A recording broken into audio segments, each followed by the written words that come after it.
Welcome to West 57th. I'm Karen Burns. Americans are contributing to a revolution, and not necessarily by choice.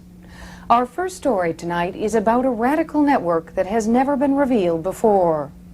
Hundreds of millions of dollars are being made illegally in small stores and businesses across America, and then sent out of the country to fund what the FBI calls political and terrorist activities. The web extends from the Middle East to towns and cities all across the United States. The leaders are Palestinians, almost all of whom are related, and who come from the same small area on the occupied West Bank.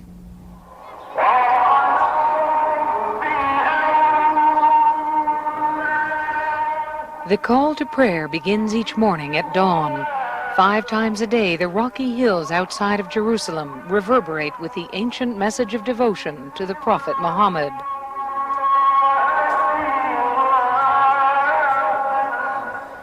Deir Dawan is the generational home of a close-knit community of Palestinian Arabs. They are bonded by blood and bound to the land. But beneath the tranquil facade may be the seeds of revolution. Deir Dawan is considered by U.S. and Canadian law enforcement officials to be at the center of radical political activity and organized crime. It is carried out by a network of Palestinians who travel a circuit from the West Bank to the United States. The crimes are executed in America. They went to a great deal of trouble getting in and stalked the place, but there didn't ever seem to be anybody there. I mean, this is over a matter of weeks. The door was locked. All of a sudden, they were gone. He was an Arab, is all I know, and I don't know where he came from or where he went to. Well, the place was full of merchandise, jeans, boots, video deals. Friday night, he was there as big as apple pie at 6 o'clock, and Saturday morning, he was long gone. They backed a truck up to the back of the building during the night, and the building the next morning was completely vacant, and there wasn't a stitch left in there. They call it a bust-out. A store owner orders a high volume of merchandise on credit and then disappears with the items. The owner then sells the merchandise for cash at flea markets in remote towns, often maximizing his profit by filing false insurance and bankruptcy claims. The supplier is left with the losses. In Washington's sleepy Yakima Valley, a group of Palestinians doing bust-outs bilked their creditors out of nearly $3.5 million before vanishing. West 57th has learned that these are not isolated cases. In San Francisco, federal agents secretly taped a group of Palestinians running a black market food stamp ring. In stores in Texas, Colorado, and California and other states, police have seized millions of dollars of counterfeit audio tapes, all sold by Palestinians. In Miami, U.S. postal inspectors infiltrated a fraudulent coupon ring run by another group. He beat you guys out of one store for over $100,000, Kingsway. He put in his pocket anywhere between $700,000 to $800,000 in his pocket. The total take on the coupon fraud alone, $186 million. Most of the money disappeared with the Palestinians, but one left a forwarding address, Deir Dawan. For 10 years now, Deir Dawan has been a mystery to law enforcement officials. It is run by a council of elders. You sure you didn't have time for lunch, huh? Their Arab hospitality offers no clue to the secret of Deir Dawan. Each of these men lived in the United States, and most of them ran stores in places now under investigation by the FBI and by local police in at least 15 states. I have liquor store in San Francisco 5 years. U.S. officials estimate that hundreds of millions of dollars have been made by residents of Deir Dawan and neighboring villages. But not one of these men would say a word about their money or their politics. It appears you have a structure. By that I mean you have a leader, a family leader, and it's organized. The types of crime, white-collar crime, is a very organized crime. You have to know what you're doing. So it's very difficult for us to interview anybody and to really get down to who's doing what, because they're all related and they're all covering for each other. Broward County Detective Don Cannon headed a task force investigating a costly and pervasive pattern of Palestinian criminal activity in Florida. Do you believe these people are an organized network of people motivated by political purpose, or are they just common crooks? Any criminal is motivated by greed. But we see here that these people are motivated by something maybe a little deeper, and it's a passion for their homeland, as well as the greed. We see the money leaving, and we don't see that much money coming back in.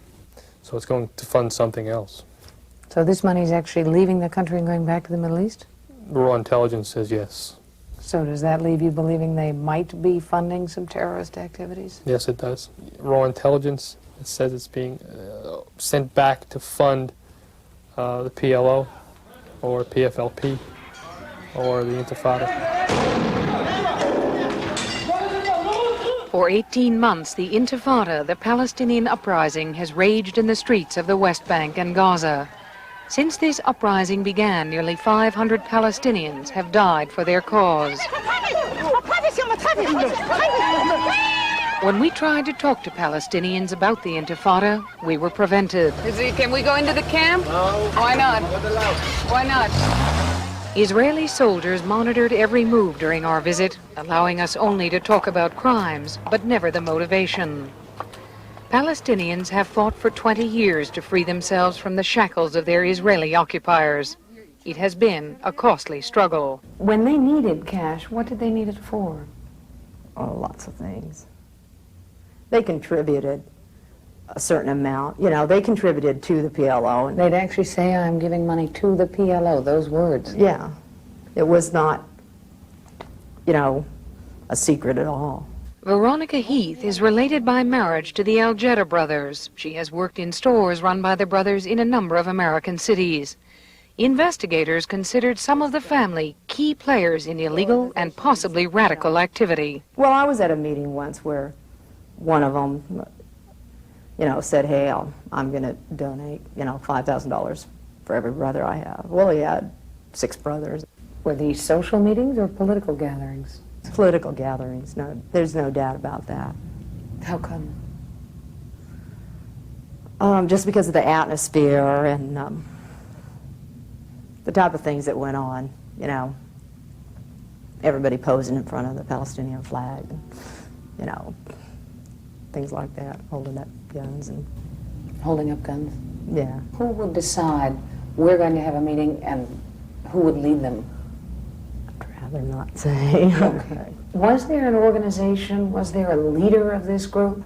Yeah, there was somebody that they gave their money to, who was in charge of the money and in charge of going over and meeting in Lebanon and giving him the money and stuff. One of the Al-Jeddah brothers was convicted and served time for business fraud in California in 1982. Authorities found pictures of him with Yasser Arafat, but never the profits from his $10 million scam. When we hunted for him in Miami, no one, including his brother, either could or would tell us where he was. If you look at these activities, would you say this is organized crime? Yes, this is not traditional in the sense as law enforcement looks at traditional organized crime, be it La Cosa Nostra, the Mafia, but this is definitely an organized crime. Just need to see your license and some of your records. Small stores in Miami have now become part of a major investigation. Bank records show these places clearing millions of dollars a year. $800,000 passed through one store in 1 month alone. Much of the money is smuggled out of the country. In one case, by a Palestinian grandmother carrying the bills in her clothing. Is there a manager here? No. There's nobody in charge? No. The store runs by itself. The majority of the Palestinian community here are now wary. Most businessmen refuse to talk to us. Look, ask your man to get out of my store nicely. Well, I will. I asked your man to get out of my store nicely. I was just asking Mr. Zayed if he'd I be asked willing. my man Is there a reason nicely. he doesn't want to talk? At Ralph Zayed's store, the police were summoned on our first visit, but on the second day, Zayed, a grocery store owner, was ready to answer allegations. The authorities say this is a pretty organized network, that it isn't just a few individuals.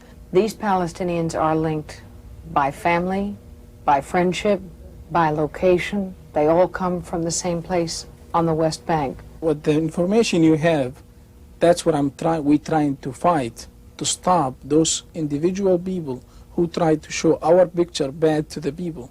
This is wrong. This comes from individual. And It's they never not approved organized? it. It's not organized whatsoever. It's not. And I think, I'm sorry to say that, but comes from Zionists who try to make the Palestinian look bad. Do most Palestinians here send money back to the West Bank, to home, for example, to Deir de Yes. Bois? Yes, sometimes we do. If somebody have a father or brother back in West Bank or in any other country, they send them money to help them out.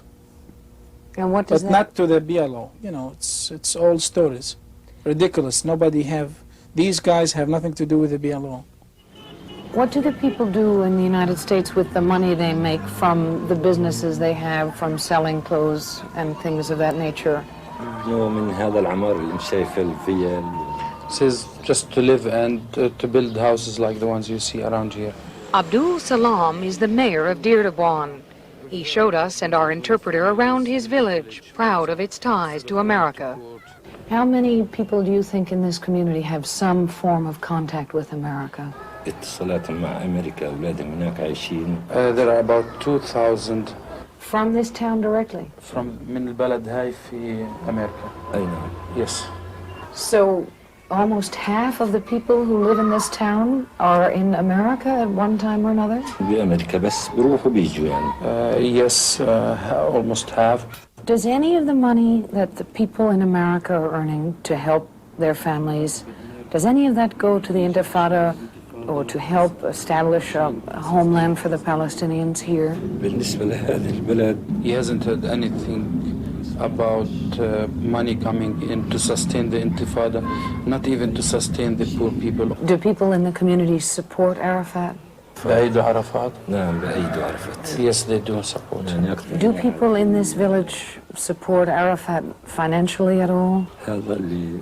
He says in this village nothing is, he doesn't know anything to say whether they do. Law enforcement officials say that people from Deir de Bois, they have fake bankruptcy schemes, they have food stamp and coupon fraud, and that they make hundreds of millions of dollars and bring it here. والله حسب رأيي. Says he had one or two instances where one or two people have declared bankruptcy, but why and for what reason he doesn't know.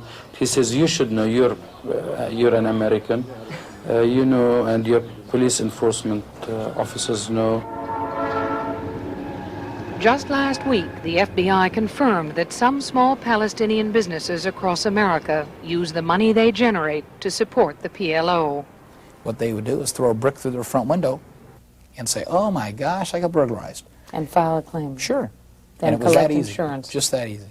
Gordon Park is a lawyer who represented a California insurance company taken in by Palestinians from the same network. We found that our little store in Selma that had a little insurance claim was part of what appeared to be a very large pattern of insurance fraud, credit fraud, bust-outs, arson, nationwide.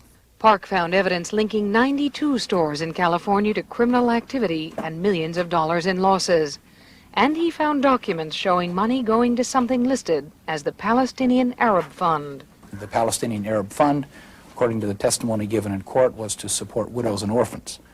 And they belonged, they contributed, and all of the little stores throughout the state that were part of the pattern contributed to the same group. How do you know it wasn't a fund that contributed to widows and orphans? They may have, except that for the sheer amount of money that was going into it, they had to support an awful lot of orphans. Back in '81, the figure was given of $70 million that had left the country. And we're only one of 92 stores. And every time they bust out, they open 5 more. It's got a geometric progression. A lot of money's got to be going out the door. In fact, affidavits filed in Memphis describe a Palestinian leaving for the Middle East with 20 stacks of $50 and $100 bills, each a foot high. Undercover authorities also made contact with 2 Palestinians who were seeking to buy firearms to ship to Jordan. The purpose? To kill Jews. Documents obtained by West 57th reveal an even more sinister side to this Palestinian network. In Albuquerque, police found photos of al-Fatah fighters living in the United States and bomb plans drawn on al-Fatah's letterhead. Al-Fatah has been linked to terrorist activities against Americans. They've eluded us for a long time. and still continue to do so. They're very clever. It would have to go back to, I guess, traditional organized crime's code of silence. This is the same thing. They don't talk to outsiders about what goes on. Veronica, how dedicated do you think these people are to the Palestinian cause? Some of them were extremely dedicated.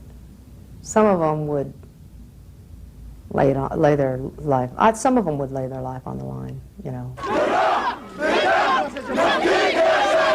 This is a time when the Palestinians are asking for world sympathy. Palestinians would say to this, these are all political charges. I'm sorry, there's really no good time to break the law. This isn't motivated myself or any other police officer. We're not motivated by politics. We're motivated by the law. You have to feel for these people. I feel for someone whose relatives are being stoned or shot, who are living in squalor. And again, he says, well, I'm doing it because I believe in my homeland. If you want to raise money, then fine, raise money and send it back to your homeland, but don't break the law to do that.